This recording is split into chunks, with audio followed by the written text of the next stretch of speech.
This is POCO F5, and today I would like to show how you can set up and use the nearby share feature on this device. So to start, make sure that you've enabled Wi-Fi and Bluetooth. Then find the shortcut for the nearby share feature, touch and hold at its icon, activate this toggle to enable the nearby share. From here, you can rename the device if you want to, manage its visibility, and change the network type that will be used for the file transfer. Once everything is set up, you can now use this feature to its fullest. I will show you how you can use that by sending the screenshot I've just took from my other Nokia phone that I have. Just give me a hot second. Or whatever. I'll just send this picture instead, doesn't matter at all.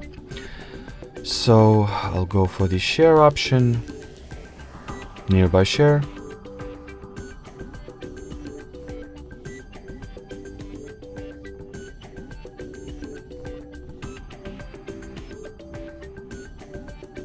Then wait for the transfer or for the connection request to pop up on my POCO phone, which is not happening for some absolutely mysterious reason. I think because Android phones are not worth their money, or well, it might be me, or it might be just me, because they never properly work, unfortunately, and there is not much you can do about it. And well, mysteriously the nearby share feature is not connecting, or rather is not going through, and I have no idea why. Let me toggle on and toggle off the nearby share and perhaps try to use it once again.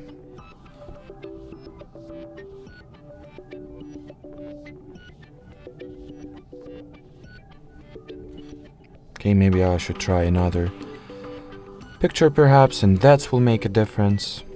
I don't know. And I don't care, honestly. Okay, so it was the picture problem for some reason, but in the end the picture was successfully sent and received. So thanks for watching, thanks for your attention, and bye bye.